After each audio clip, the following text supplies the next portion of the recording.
declare God is my victory and He is here.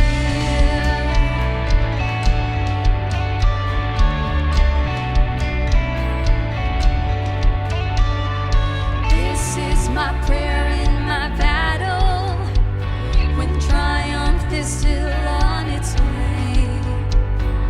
I am a conqueror and co-heir with Christ, so firm on His promise I stand, and I will bring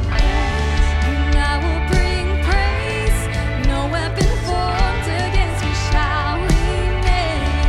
I will rejoice and I will declare God is my victory and He is here. Sing all of my life, in every season, You are so God. I have a reason to sing. I have a reason to worship. All of my life, in every season, You are so God. I have a reason to sing, and I have a reason to worship. Sing all of my life, in every season, You are so God. I have a reason to sing. I have a reason to worship. All of my life, in every season, You are so God.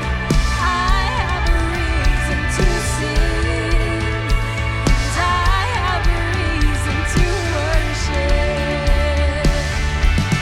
And I will bring praise, no weapon formed against me shall remain. I will rejoice and I will declare God is my victory and He is here. And I will bring praise, no weapon formed against me shall remain. I will rejoice and I will declare God is my victory and He is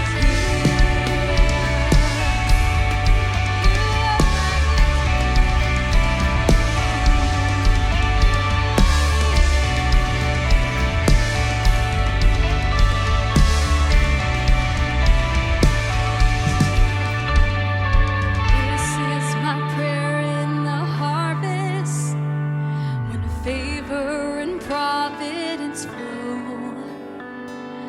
I know I'm built to be emptied again. The seed I've received I will sow.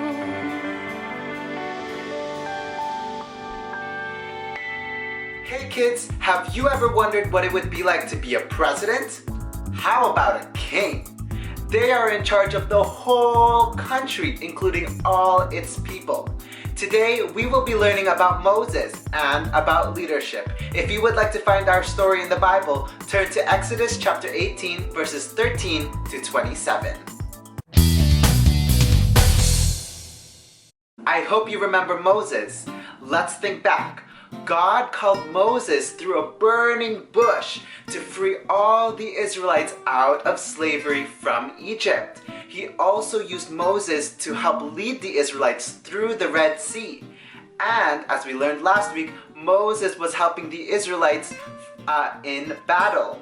At this point, the Israelites had been through a lot, and I bet they were getting a little cranky with one another, and they were starting to have problems and arguments. Well, in the Bible, it tells us whenever the people had an argument or they had a problem, they would go to Moses. Moses would listen to all the problems that the Israelites brought to him, and he would tell them what to do. Moses would stay in one spot, listen to all these problems from morning until evening. This was a lot of work for Moses. Can you imagine yourself doing all this work? This is a lot. Listening to people's stories, telling them what to do from morning till evening. Maybe you've gone through a similar situation where you've had to do lots and lots and lots of activities or lots of assignments, lots of things, and you just got tired. Maybe you weren't able to do a good job afterwards. This was how Moses was feeling. This is where we see another character in our story named Jethro. Jethro is a relative of Moses. He is Moses' father-in-law. That means Moses' wife's dad. When Jethro came to visit Moses, he saw everything that Moses was doing. He saw him sit down, listen to all the problems of the people, and tell them what to do. And Jethro thought to himself, this is a lot of work for Moses to be doing. So seeing all of this, Jethro went to Moses and he told him, Moses, you're going to burn yourself right out. This is a lot of work. You should divide the labor. After saying this, Jethro gives Moses some really good advice. He says to him, why don't you gather a bunch of people that you know you can trust, and why don't you give them some of the tasks that you are doing? Maybe you can give these people the task of listening to all the smaller problems that people are coming to you for, while you, Moses, can listen to all the larger problems and help figure out the solution to the large problems.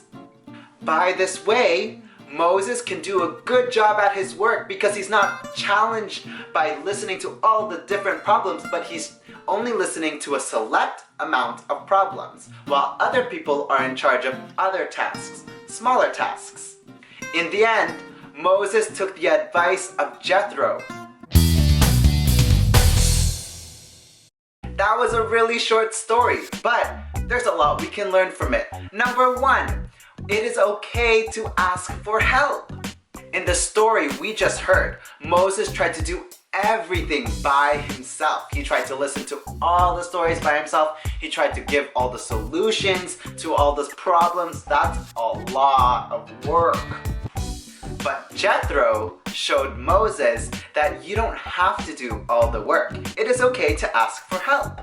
Asking for help is a good way to get other people involved. In fact, good leaders know that they do need help, so they need to gather a group of people to help them out when they need to lead something, whether it's a country or just a small little task group. Number two, God is the ultimate helper. God is the best leader. In fact, when Jesus was here on earth and he had his ministry and he was doing all these different things on earth, he didn't do it all by himself. He had some help, such as the 12 disciples. When we look at our own life, we know that we can't do everything by ourselves. Sometimes we have to ask our parents for help, an older sibling for help, maybe we might ask a friend for help. But we can also ask God for help. God is the best helper because he sent Jesus to die on the cross to save us from sin and to save us from the power of death. Jesus helped us be free. And today, in the way that you live your life, in the things that you do, you know that you can call on God through prayer by asking him, God, can you help me in this situation? God, can you help me in that situation? So God, even in the past, he's helped us, and even today, he can help you now. Alright kids, that's our lesson. Remember the two things that we learned today. It is okay to ask for help, and God is our ultimate helper. As you go about your week, know that God is with you and he will help you through everything. See you again next week. Bye!